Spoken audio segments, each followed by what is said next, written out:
Selamat pagi, Bapak, Ibu, Saudara sekalian yang kami kasihi dalam Tuhan Yesus Kristus. Selamat berjumpa kembali dengan saya, Hari Lee, Gembala Sidang Restoration Christian Church di Los Angeles.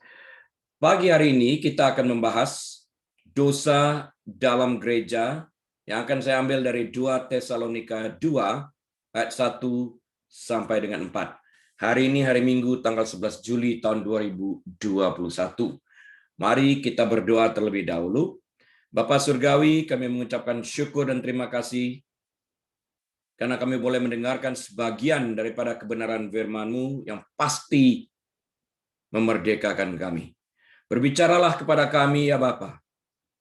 Kami siap mendengarkan kebenaran firman-Mu. Kami buka pintu hati kami selebar-lebarnya. Kami bersyukur menerima kebenaran firman-Mu di dalam nama Tuhan Yesus. Haleluya. Amin. Baik Bapak Ibu Saudara sekalian, mari kita buka Alkitab kita ke dalam kitab 2 Tesalonika, pasal yang kedua, ayat yang pertama sampai dengan yang keempat. Akan saya baca bagi kita bersama-sama.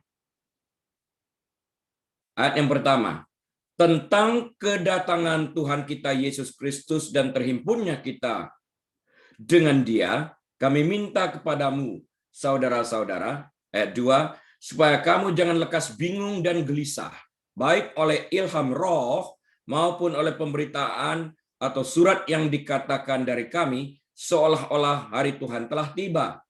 Ayat yang ketiga, janganlah kamu memberi dirimu disesatkan orang dengan cara yang bagaimanapun juga.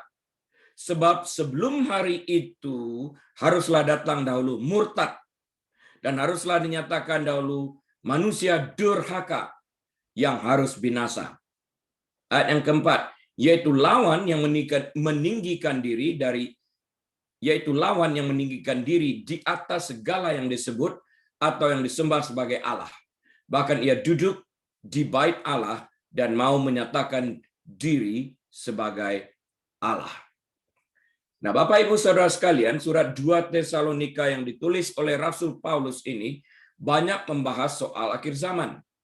Rasul Paulus juga menyerukan kepada kita sekalian yang membaca firman ini pada hari ini ataupun mendengarkan kebenaran firman ini supaya kita sekalian jangan sampai tersesat oleh angin pengajaran yang berbeda dari apa yang telah diajarkan kepada kita sekalian, dan agar kita sekalian tetap rajin bekerja menjelang kedatangan Tuhan Yesus kali keduanya. Rasul Paulus juga menyemangati kita sekalian untuk tetap mendoakan saudara-saudara seiman agar mereka jangan sampai terjatuh. 2 Tesalonika pasal yang kedua ini merupakan topik pembicaraan kita pada hari ini yang berbicara tentang kedurhakaan sebelum kedatangan Tuhan. Jadi dia berbicara tentang kedurhakaan sebelum kedatangan Tuhan. Nah, kata durhaka berdasarkan Kamus Besar Bahasa Indonesia memiliki arti ingkar atau tidak setia.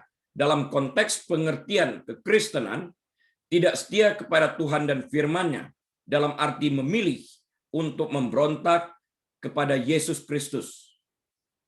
Dosa apostasi, yaitu mengenal kebenaran dan kemudian menolak kebenaran yang telah diketahui tersebut, termasuk dalam jenis dosa ini, dosa durhaka. Dalam Kamus Besar Bahasa Indonesia, kata durhaka juga memiliki arti ingkar atau tidak setia kepada pemerintah, orang tua, dan lain-lain sebagainya. Dengan demikian kita akan melihat dosa pendurhakaan ini masuk ke dalam gereja Tuhan dan sudah ada sejak lama. Sedangkan murtad berdasarkan Wikipedia Indonesia berarti sikap mengganti atau meninggalkan suatu agama yang dilakukan oleh seseorang sehingga ia menjadi ingkar terhadap agama yang diyakininya sebelumnya. Nah, dalam konteks kekristenan, durhaka dapat berarti memberontak, menolak, serta mengingkari kebenaran yang terdapat dalam kitab suci. yang bersangkutan mungkin saja tetap beribadah di gereja, namun dalam perilakunya senantiasa bertentangan dengan pengajaran kebenaran seperti yang tertulis dalam Alkitab. Dia tidak sejalan dengan pemikiran Alkitab, sekalipun dia masih ke gereja. Dalam kemurtadannya, ia dapat saja mendirikan sebuah gereja di mana Alkitab ditafsirkan sesuai kehendaknya sendiri. Banyak penyesatan pada akhir zaman ini. Guru-guru palsu, nabi-nabi palsu, pendeta palsu, dan sebagainya mengajarkan kebenaran yang bertentangan dengan standar kebenaran Alkitab sendiri yang adalah absolut. Sedangkan murtad yang bersangkutan meninggalkan imannya yang semula dan beriman kepada sesuatu yang lain. Dalam konteks kekristenan ini, yang bersangkutan meninggalkan gereja dan semua pengajarannya dan tidak lagi beribadah di gereja. Sama sekali tidak. Banyak di antara manusia yang hidup di zaman akhir ini tidak memiliki kepentingan untuk beribadah secara benar kepada Allah yang hidup. Ketidakpedulian mereka semakin menjauhkan mereka dari Tuhan. Dan akhirnya mereka terjebak dalam dosa dan mereka semakin mencari-cari alasan untuk tidak lagi beribadah. Gereja harus berfungsi sebagai sarana melalui pengajaran yang sehat agar setiap orang yang hadir dalam gereja, agar hadir dalam setiap kebaktian dapat mengalami perjumpaan dengan Yesus Kristus. Mengapa demikian? Karena perubahan yang terlihat jelas dalam buah pertobatan hanya dapat dimungkinkan melalui perjumpaan pribadi yang bersangkutan dengan Tuhan Yesus. Jika yang bersangkutan tidak berjumpa secara pribadi dengan Yesus Kristus, buah pertobatan tidak dapat dihasilkan. Harus ada perjumpaan secara pribadi. Dia convince, dia sadar akan kehadiran Tuhan, akan siapa Tuhan itu. Dia mengerti dan menerima kebenaran firman Tuhan. Dan dia mau membuat perubahan di dalam kehidupannya.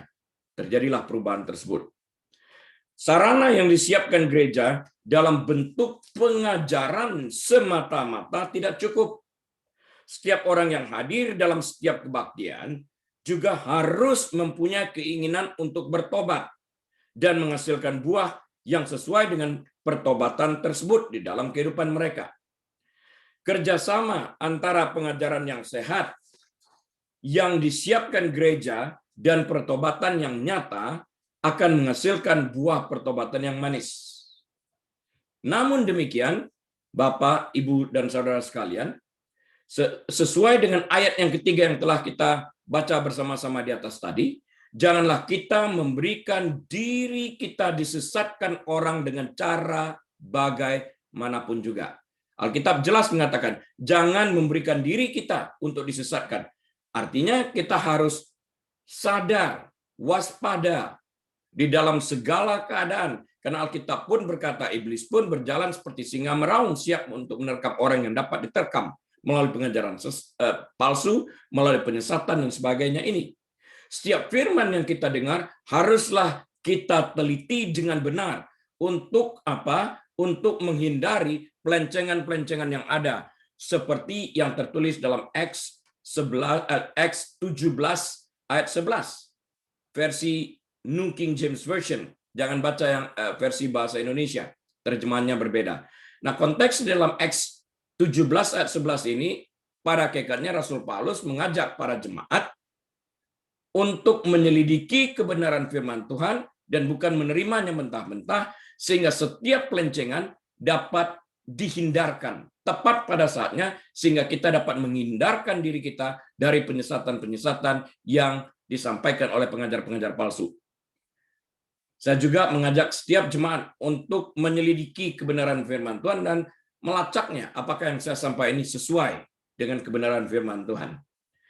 Tapi bagaimana gereja dapat menjadi berkat jika gereja tidak dapat menyiapkan makanan rohani yang sehat dalam bentuk pengajaran yang sehat dan keberanian untuk mengajarkan seluruh kebenaran seperti yang tertulis dalam Alkitab.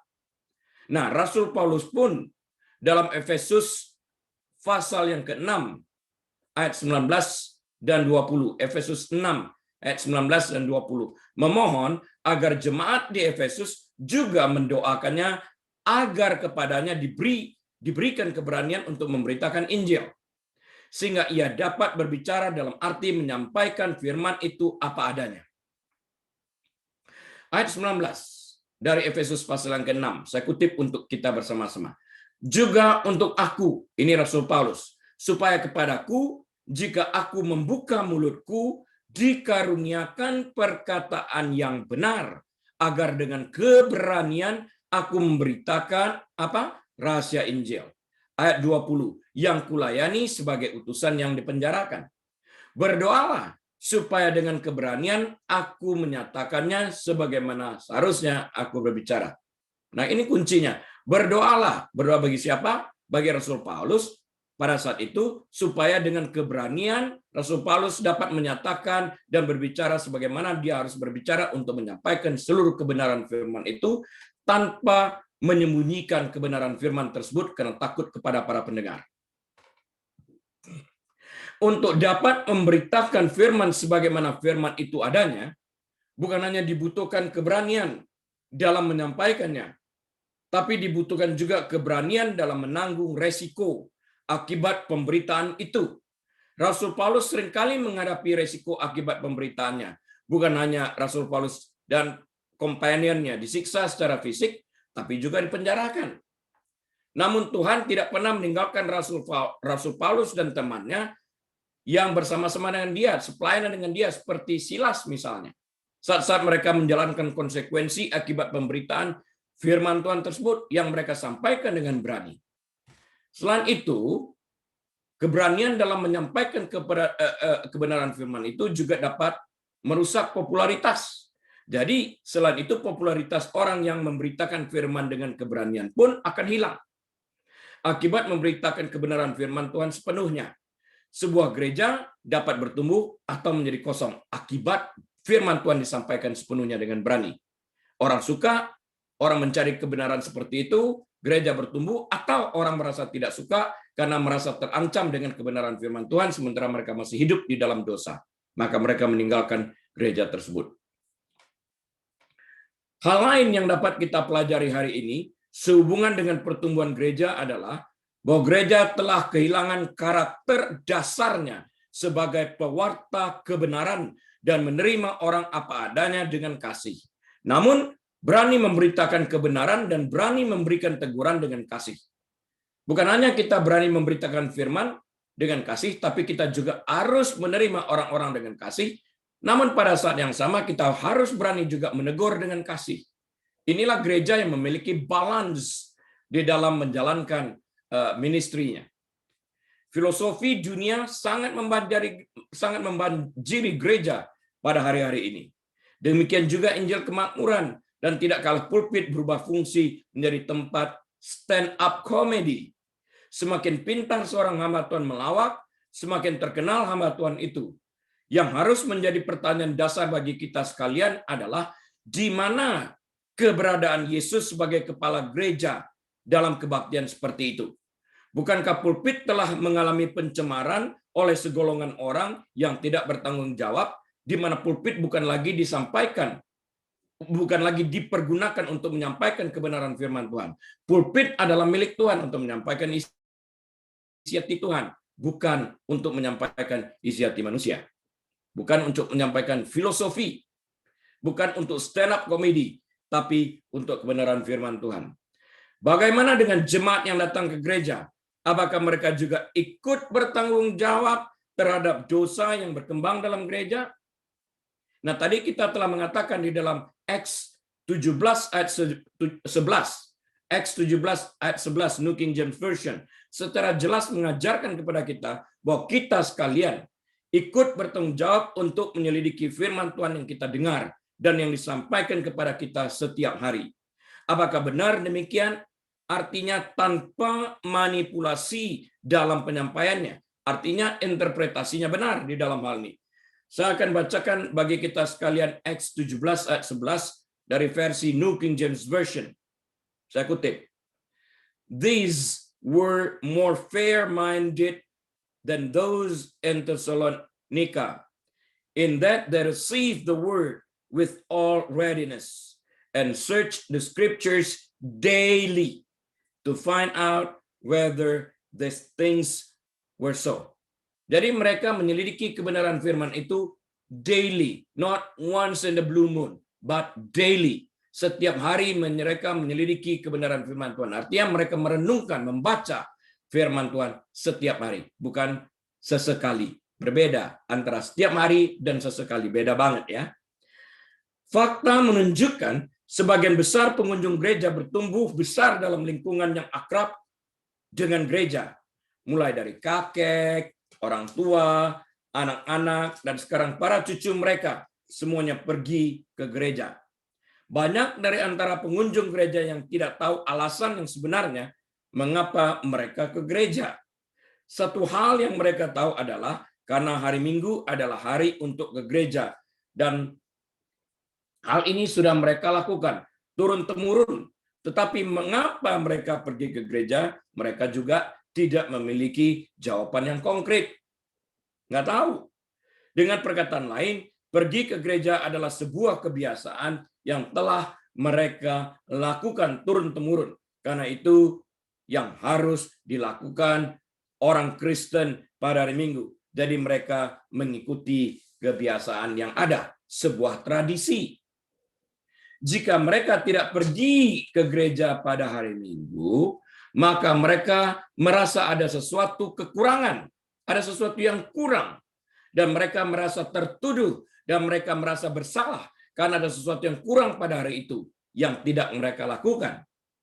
Artinya, hati nurani mereka merasa terusik, dan mereka menjadi tidak tenang sepanjang hari itu.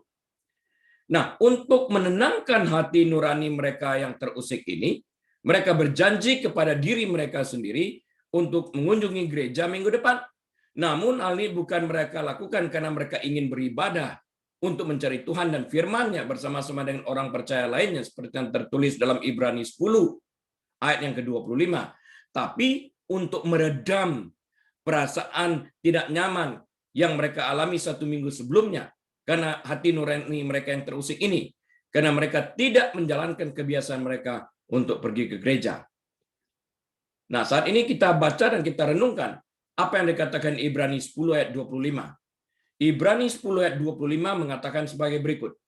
Janganlah kita menjauhkan diri dari pertemuan-pertemuan ibadah kita seperti dibiasakan oleh beberapa orang. Tetapi marilah kita saling menasihati, dan semakin giat melakukannya menjelang hari Tuhan yang mendekat. Jika kita ke gereja dengan alasan-alasan seperti yang telah disampaikan di atas tadi, hendaklah diketahui bahwa kebiasaan ke gereja dengan alasan seperti di atas tidak dapat menyelamatkan kita. Kita pun tidak belajar sesuatu apapun, maka kita pun tidak menghasilkan buah sesuai dengan pertobatan atau dari firman yang disampaikan. Karena kita tidak menyelidikinya, kita tidak mengertinya, kita mengabaikan. Perasaan kita mungkin akan nyaman karena kita telah menunaikan tugas kita sebagai orang Kristen pada hari Minggu, yaitu kita hadir di dalam gedung gereja, bukan berkumpul bersama orang-orang percaya lainnya dalam pengertian yang luas. Tapi apakah kita telah sungguh-sungguh beribadah dalam arti yang sesungguhnya? Untuk itu dibutuhkan seorang hamba Tuhan yang memiliki keberanian untuk menyampaikan dan menjelaskan tentang hal ini. Dibutuhkan keberanian yang besar untuk mengungkapkan permasalahan yang ada yang sudah terdapat di dalam gereja sejak lama. 2 Tesalonika pasal yang kedua ayat yang ketiga sampai 4 mengatakan, janganlah kamu memberi dirimu disesatkan orang dengan cara yang bagaimanapun juga. Jangan. Sebab sebelum hari itu haruslah datang dahulu murtad dan haruslah dinyatakan dahulu manusia durhaka yang harus binasa. Ayat 4, yaitu lawan yang meninggikan diri di atas segala yang disebut atau yang disembah sebagai Allah. Bahkan ia duduk di bait Allah dan mau menyatakan diri sebagai Allah. Nah, pada zaman akhir ini, sama seperti pada zaman Nabi Nuh, dosa berkembang secara drastis. Luar biasa, lihat aja. Kejahatan meningkat di mana-mana. Kita perhatikan di dalam news yang kita dengar. Hampir setiap hari ada kejahatan, dan kejahatan ini meningkat. Kehadiran banyak gereja bukan lagi sebagai pembawa kebenaran mutlak berdasarkan Alkitab. Gereja siap berkompromi untuk mengajarkan sesuatu yang enak didengar telinga, seperti yang tertulis dalam 2 Timotius pasal yang keempat, ayat yang ketiga dan keempat, yang berbunyi sebagai berikut. Karena akan datang waktunya, orang tidak dapat lagi menerima Orang tidak dapat lagi menerima ajaran sehat, tetapi mereka akan mengumpulkan guru-guru menurut kehendaknya untuk memuaskan keinginan telinganya. Jadi mereka mengumpulkan guru-guru palsu. Mereka akan memalingkan telinganya dari kebenaran dan membukanya bagi dongeng. Mereka memanggil guru-guru yang mau memberitakan sesuatu yang sesuai dengan apa yang enak didengar telinga mereka, yang sesuai dengan jalan pikiran mereka, yang sesuai dengan kehendak hati mereka sendiri, bukan berdasarkan kebenaran Alkitab. Jadi kebenaran Alkitab has been twisted, telah dipelintir sedemikian rupa. Nah, ini terjadi pada akhir zaman. Penyesatan. Apakah kita membiarkan diri kita disesatkan dengan cara yang demikian? Jawabannya ada pada kita masing-masing. Ada dua kata penting yang dipergunakan di dalam 2 Tesalonika pasal 2 ayat yang ketiga dan keempat, yaitu murtad dan durhaka. Tadi telah kita bicarakan. Saya ulang sepintas. Murtad dalam Wikipedia Indonesia berarti sikap mengganti atau meninggalkan suatu agama yang dilakukan oleh seseorang sehingga ia menjadi ingkar terhadap agama yang diyakini sebelumnya. Dalam konteks kekristenan, meninggalkan gereja dan pengajarannya, yaitu kebenaran Alkitab.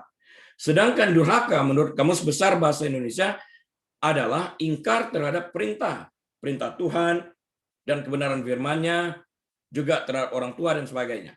Arti lain dari durhaka adalah tidak setia kepada kekuasaan yang sah negara, tidak setia kepada kekuasaan Tuhan, sehingga yang bersangkutan dalam hal ini, antikristus muncul, akan meninggikan diri dan mau menyatakan diri sebagai Allah, seperti yang telah kita baca tadi. Tentang pengertian kedua kata ini telah kita bahas bersama-sama pada awal khotbah tadi.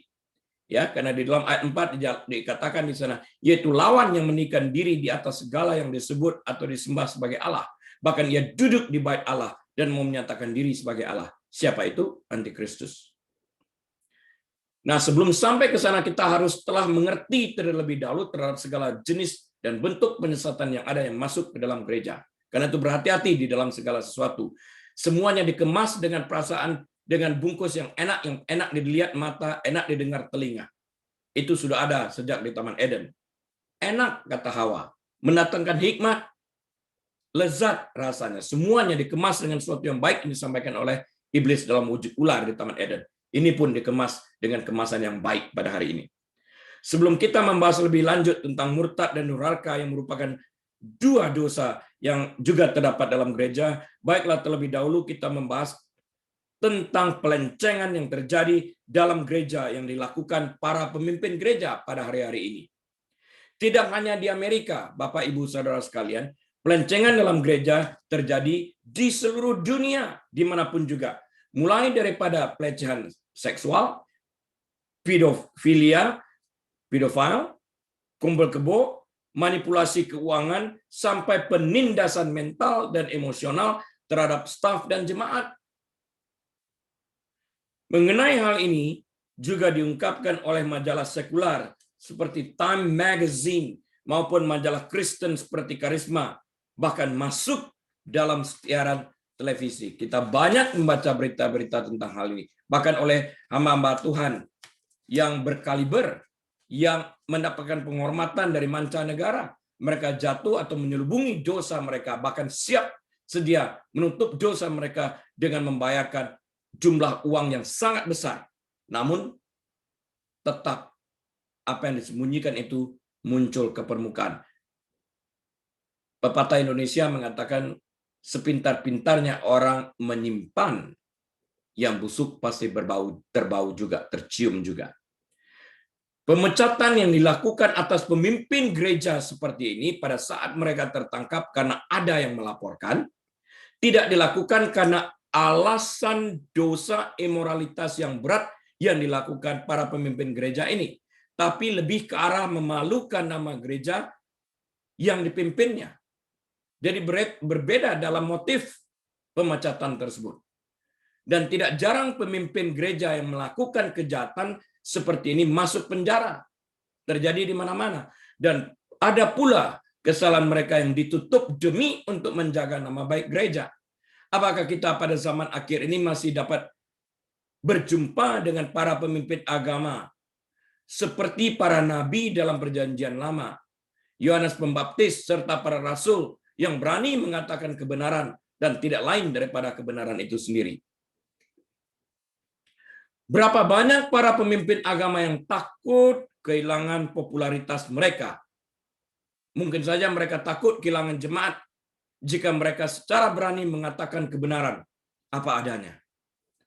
Tapi saya sungguh percaya, sama seperti Yohanes Pembaptis tampil untuk mempersiapkan jalan bagi Yesus pada saat ia datang kali pertama setelah Allah diam selama 400 tahun. Mulai dari Nabi Maliaki sampai munculnya Yohanes Pembaptis yang kembali mendengungkan kebenaran dengan mengajak orang bertobat. Maka sebelum kedatangan Yesus kali keduanya juga akan muncul orang dengan semangat dan keberanian seperti Elia dan Yohanes Pembaptis ini untuk mengajak orang bertobat sebelum Yesus datang kali keduanya. Jadi antara Nabi Maliaki, Tuhan tidak berbicara sama sekali selama 400 tahun yang kita sebut sebagai silence year. 400 tahun. Sampai Tuhan memunculkan kembali seorang yang bernama Yohanes Pembaptis, John the Baptist, yang membuka mulutnya kembali untuk menyatakan kebenaran firman Tuhan. Yohanes Pembaptis hanya mempunyai satu berita. Dia tidak ada mempunyai berita yang lain. Bertobatlah, bertobatlah, bertobatlah. Message-nya, beritanya cuma satu. Bertobatlah. Jadi selama 400 tahun setelah Allah diam, walaupun kebaktian masih ada di dalam tempel, orang masih tetap memberikan burnt offering, sin offering, tapi itu sebuah rutinitas tanpa mengalami arti. Allah berhenti berbicara kepada mereka sampai muncul kembali Yohanes Pembaptis. Nah, ini sangat berbahaya pada saat Allah diam. Kita dalam keadaan berbahaya karena kita tidak mendapatkan pengarahan daripada Allah itu. Kita tidak berjalan di jalan yang benar karena Allah berhenti segala-galanya memberikan petunjuk kepada kita karena kedegilan, kebebalan manusia itu sendiri. Manusia mendengarkan tapi tidak menjalankan. Manusia bertanya, "Apa Tuhan?" Waktu Tuhan berbicara, mereka tidak melakukan, tapi bertanya lagi dan lagi. Jadi yang terpenting itu, Alkitab juga mencatat, bukan siapa yang mendengarkan, tapi siapa yang menjalankan kebenaran firman itu. Berapa banyak para pemimpin agama yang takut kehilangan popularitas mereka ini menjadi suatu tantangan bagi setiap pemimpin gereja di akhir zaman ini. Karena tadi telah saya katakan, keberanian orang untuk memberitakan seluruh kebenaran firman Tuhan yang juga merupakan doa dari para Rasul Paulus mengandung konsekuensi. 1, bisa dipenjara. 2, bisa kehilangan popularitas atau justru popularitasnya bertambah, gereja semakin penuh atau gereja semakin kosong. Keberanian harus dipupuk untuk memberitakan seluruh kebenaran firman Tuhan, karena pada akhirnya kita harus mempertanggungjawabkan apa yang kita sampaikan di hadapan Tuhan. Bagaimana gereja dapat menjadi garam dan dunia jika para pemimpinnya hidup dalam dosa, keserakahan, dan imoralitas, serta bertindak sewenang-wenang? Gereja harus dibenahi terlebih dahulu sebelum gereja dapat berfungsi sebagaimana mestinya. Para pemimpin gereja harus membenci kejahatan dan mengasihi kebenaran.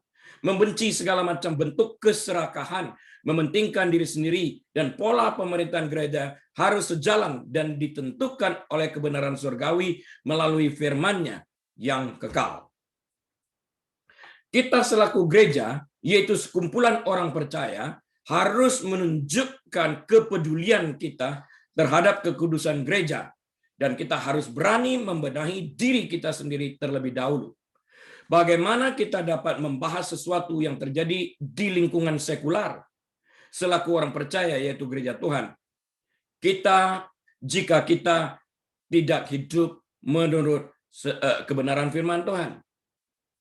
Jadi kita harus hidup dahulu sesuai dengan kebenaran firman Tuhan sebelum kita menjangkau atau membenahi dunia sekular. Kita harus memiliki keberanian untuk menentang kebobrokan gereja dan segala praktek dosa yang terjadi di dalam gereja. terhadap segala kejahatan, terhadap berbagai penyesatan yang terjadi di dalam gereja, pencurian, manipulasi keuangan, dosa imoralitas, pelecehan seksual dan sebagainya yang terjadi di dalam gereja harus dibenahi. Harus ada orang yang berani memberitakan kebenaran firman Tuhan ini. Bahwa Tuhan membenci segala praktek-praktek seperti itu yang terjadi di dalam gereja.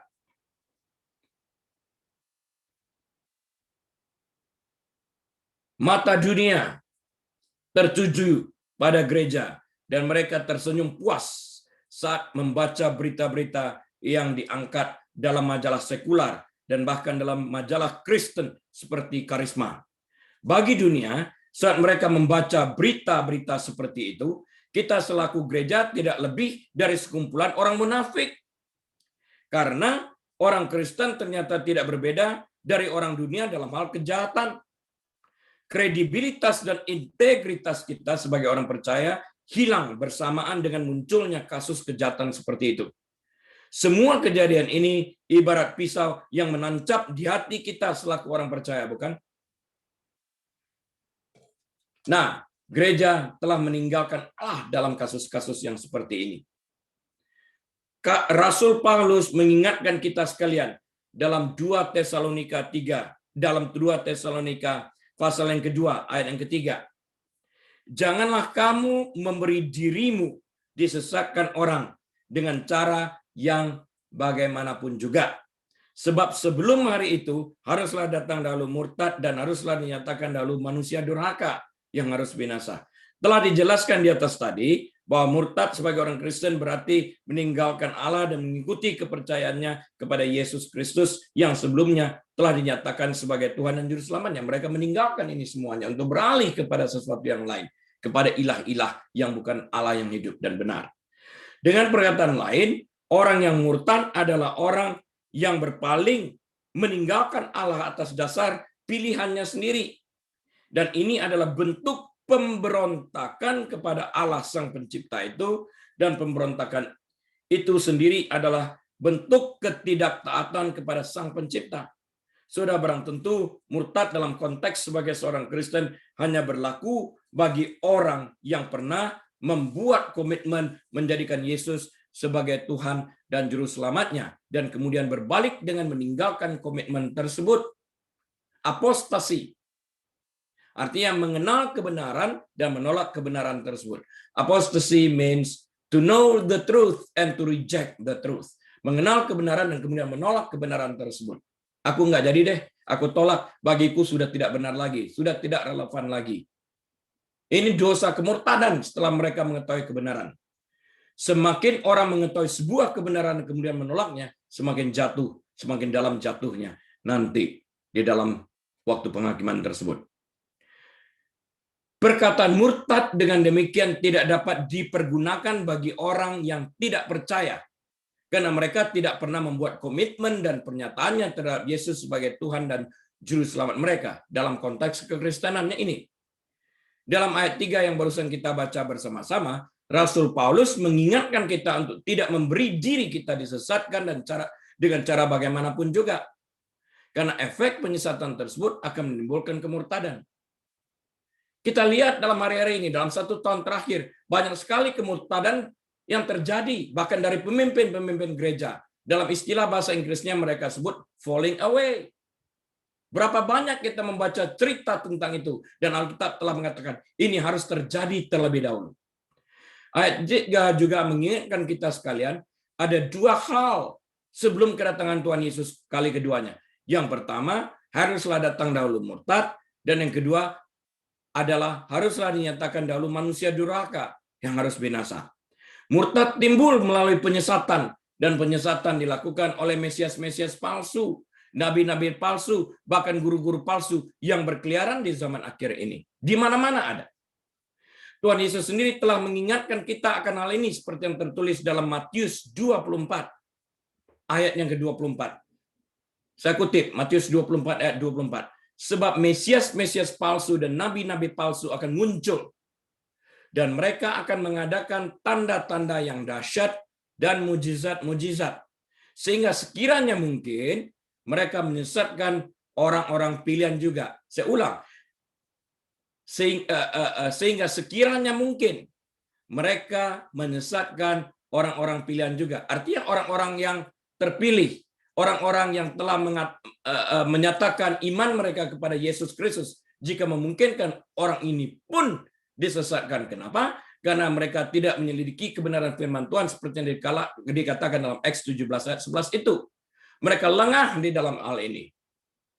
Mereka akhirnya terperosok di dalam penyesatan sama seperti awal, disesatkan oleh sesuatu yang bukan berasal daripada Tuhan. Jelas-jelas dia harus mengikuti apa yang Tuhan katakan, jangan makan. Karena itu berasal daripada Tuhan yang menciptakan, dan kemudian mengikuti apa yang dikatakan ular yang merepresentasikan iblis tersebut, yang adalah bapa dari segala kebohongan.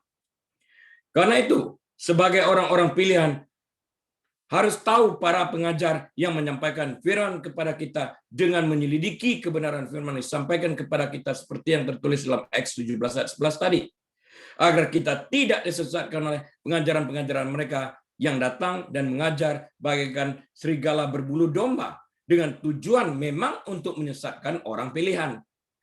Tadi saya sempat, jadi pada waktu saya menyiapkan firman Tuhan ini, saya sempat mendengarkan sekilas sebuah rekaman yang dikirimkan kepada saya yang mengajarkan bahwa hidup manusia sebenarnya menurut pembicara tersebut tidak ditentukan oleh Tuhan. Waktu saya dengar, what? Hidup manusia tidak ditentukan oleh Tuhan, oleh siapa dong? Nah, saya dengarkan pembicara ini berbicara. Menurut pembicara tersebut, jika manusia mengambil keputusan untuk bunuh diri dengan meloncat dari tempat tinggi, yang merepresentasikan diri dia sendiri, maka sebenarnya menurut pembicara ini, saya kutip pembicara ini, umur manusia tersebut ditentukan oleh manusia itu sendiri. Apakah demikian? Nah, agar kita tidak disesatkan, marilah kita terlebih dahulu sesuai anjuran Acts 17 ayat 11, membuka Alkitab kita kepada kitab Ibrani, pasal 9 ayat 27 dan 28. Apa kata Alkitab tentang ayat ini? Supaya kita jangan disesatkan oleh filosofi dunia atau pengertian manusia. Saya kutip Ibrani 9 ayat 27 dan 28. Ayat 27. Dan sama seperti manusia ditetapkan untuk mati hanya satu kali, garis bawahi, ditetapkan untuk mati. Appointed. Oke? Untuk mati hanya satu kali saja. Dan sesudah itu dihakimi. Ayat 28. Demikian pula Kristus hanya satu kali saja mengorbankan dirinya untuk menanggung dosa banyak orang. Sesudah itu ia akan menyatakan dirinya sekali lagi tanpa menanggung dosa untuk menganugerahkan keselamatan kepada mereka yang menantikan dia. Untuk ayat 27 ini saya kutip bahasa Inggrisnya dari New King James Version. And it is appointed for man to die once, but after this the judgment. Kalau di luar kita mendengarkan you only live once, padahal Alkitab mengatakan you only die once. Kita hidup setiap hari sampai kita mati nanti. Tapi matinya ini kita cuma sekali, dan sudah itu mati kedua itu di Alkitab terus-menerus terpisah daripada Allah. Mati secara fisik ini kita satu kali. That's it. Berdasarkan ayat ini, siapa yang menentukan ini? Tuhan yang menentukan atau Tuhan yang menetapkan kematian manusia.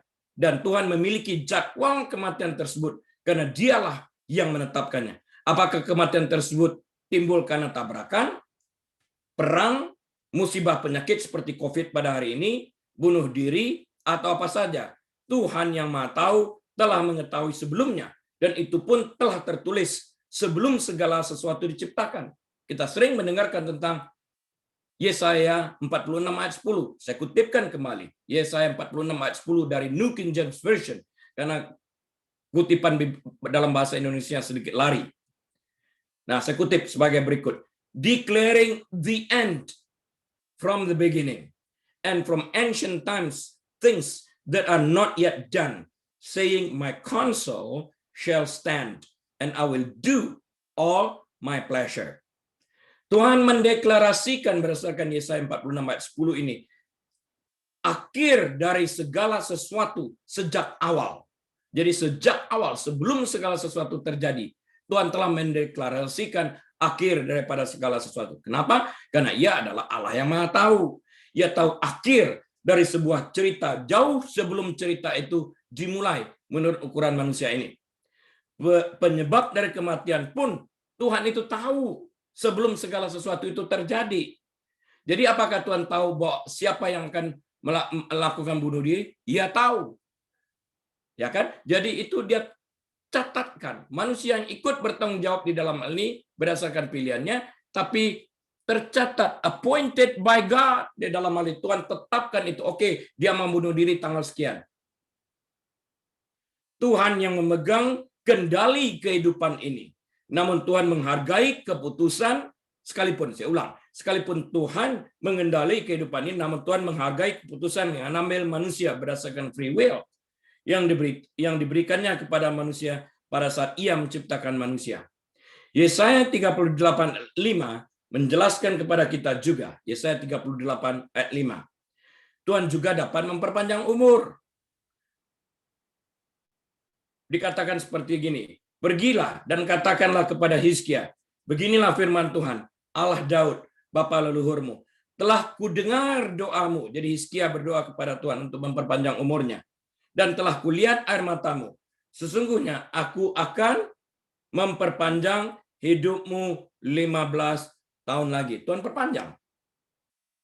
Karena itulah Bapak, Ibu, dan saudara sekalian, kita perlu menyelidiki Alkitab dengan benar agar kita tidak disesatkan oleh rupa-rupa angin pengajaran yang memelintir kebenaran firman Tuhan dengan pikiran dan rekayasa manusia sendiri. Jadi Tuhan yang menetapkan kematian tersebut, umur di tangan Tuhan tersebut, pada saat kita berdoa, Tuhan aku mohon diperpanjang, Tuhan sanggup melakukan ini. Jadi Tuhan memberikan free will, kita dapat melakukan apapun juga, tapi kita tidak lepas daripada konsekuensi tersebut. Tuhan mencatatkan semua keinginan kita tersebut di dalam bukunya. Penetapan tersebut melibatkan keputusan kita. Poin kedua dari 2 Tesalonika pasal yang kedua ketiga adalah harus dinyatakan dahulu manusia durhaka yang harus binasa. Telah dijelaskan di atas tadi bahwa durhaka adalah manusia yang tidak setia kepada kekuasaan yang sah, kepada negara, atau tidak setia kepada kekuasaan Tuhan, sehingga yang bersangkutan dalam hal ini antikristus seperti yang dimaksud di dalam ayat ini, akan meninggikan diri dan mau menyatakan diri sebagai Allah. Peninggian diri ini sudah ada sejak awal yang merupakan kejatuhan iblis, yaitu Lucifer, seperti yang tertulis dalam Yesaya 14 ayat 11 sampai 15. Nanti dapat dibaca Yesaya 14 ayat 11 sampai 15. Lucifer ingin meninggikan diri, ia jatuh di dalam dosa kesombongannya. Ingin menyamai Tuhan. Dosa ini ditawarkan kepada Hawa. Hawa pun jatuh. Pada akhir zaman ia ingin meninggikan dirinya dan ingin disembah sebagai Allah. Dia adalah antikristus ini. Antikristus pun datang untuk meninggikan dirinya sebagai lawan Allah, seperti yang tertulis dalam 2 Tesalonika pasal yang kedua dan keempat ini. Lawan yang meninggikan diri di atas segala yang disebut atau yang disembah sebagai Allah. Bahkan ia duduk di bait Allah dan mau menyatakan diri sebagai Allah. Ia mau menyatakan diri sebagai Allah. Kita perlu mengingatkan diri kita sendiri bahwa sebelum kedatangan Yesus kali keduanya, kedatangan akan didahului oleh pengangkatan, rapture, bagi orang percaya. Pengangkatan orang percaya atau rapture. Orang percaya yang telah diangkat ini tidak lagi mengalami antikristus dan penyiksaannya dalam kesusahan yang besar yang kita sebut sebagai Great Tribulation ini. Bagi yang tertinggal, Bapak Ibu Saudara sekalian, termasuk mereka yang murtad dan durhaka akan mengalami masa kesusahan besar dalam 7 tahun dan khususnya pada 3,5 tahun yang kedua yang disebut sebagai Great Tribulation. Jadi dalam 3,5 tahun terakhir kesudahannya adalah antikristus dimusnahkan pada akhir 3,5 tahun kedua atau akhir dari 7 tahun sejak kedatangan antikristus. Iblis akan ditawan dan dipenjara selama masa 1000 tahun. Masa damai kita sebut. Seperti yang disebut dalam Wahyu 20 ayat 1-10. Supaya ia, yaitu setan, jangan lagi menyesatkan bangsa-bangsa sebelum berakhir masa 1000 tahun itu. Kemudian daripada itu, ia akan dilepaskan untuk sedikit waktu lamanya. Bagi mereka yang tertinggal dan mengalami masa antikristus dan penyiksaannya, namun mereka bertobat dan setia kepada Yesus akan masuk ke dalam masa damai yang berlangsung 1000 tahun. Di mana Yesus Kristus anak domba Allah yang hidup akan memerintah selama 1000 tahun. Selama masa 1000 tahun ini, iblis dan pengikutnya akan dihakimi. Saya ulang, setelah masa 1000 tahun ini, iblis dan pengikutnya akan dihakimi dan dicampakkan ke dalam lautan api yang tidak terpadamkan, yang disebut sebagai the lake of fire untuk selama-lamanya. Kemudian daripada itu, Kristus akan memerintah dalam Yerusalem baru yang penuh dengan kedamaian, di mana tidak ada lagi tangis, kesedihan, dan kematian, serta sakit penyakit. Haleluya. Nah, sebagai summary-nya, karena itu hendaklah kita berjaga-jaga agar kita sekalian tidak membiarkan diri kita disesatkan oleh beragam macam pengajaran yang terdapat di dalam gereja pada akhir zaman ini, atau penyesatan yang terjadi dimanapun juga. Karena itu saya undang semua daripada kita secara tekun menjalankan Acts 17 ayat 11 untuk membaca Alkitab, menyelidiki Alkitab setiap hari. Amin. Mari kita berdoa. Bapa Surgawi, kami terima kasih untuk kebenaran firman-Mu yang telah disampaikan. Biarlah kebenaran firman-Mu ini ya Tuhan, boleh jatuh di tanah yang subur, sehingga dapat menghasilkan buah 30 kali, 60 kali, bahkan 100 kali ganda sesuai kebenaran firman Tuhan. Bapa, terima kasih Tuhan. Jemaat yang dikasihi Tuhan, bukalah pintu hatimu dan angkat kedua tanganmu. Biarlah Bapa yang penuh dengan kasih itu menyinari wajahnya di antara bagi kita sekalian. Bapa Surgawi sendiri yang menuntun kita di jalan yang benar, membaringkan kita di padang yang berumput hijau dan menuntun kita di area yang tenang, serta menyediakan makanan bagi kita di hadapan lawan kita, serta mengurapi kepala kita dengan minyak sehingga piala kita penuh melimpah. Dan biarlah Engkau menjadi kepala bukan ekor, naik terus dan tidak pernah turun. Diberkatilah Engkau saat Engkau masuk, diberkatilah Engkau saat Engkau keluar, diberkatilah bakulmu, diberkatilah tempat adonanmu, diberkatilah kandunganmu, diberkatilah pekerjaanmu, diberkatilah rumah tanggamu, apa saja yang Engkau kerjakan, Tuhan berkati, sehingga Engkau boleh membawa kebesaran kemuliaan bagi nama Tuhan sendiri. Dan biarlah kita membuka lembaran waktu kita dengan penuh rasa syukur kepada Tuhan. Dengan hikmat marifat dari Bapa Surgawi, damai sejahtera dari Tuhan Yesus Kristus, dalam persekutuan yang manis dan erat bersama Allah Roh Kudus, saat ini bahkan sampai Maranatha. Tuhan Yesus datang kali keduanya, menjemput kita semua yang percaya kepadanya. Haleluya. Amin, amin, dan amin. Baik, Bapak Ibu Saudara sekalian, atas seizin Tuhan kita dapat berjumpa kembali minggu depan, dan jangan lupa jalankan protokol kesehatan. Tuhan memberkati, tetap sehat. Amin.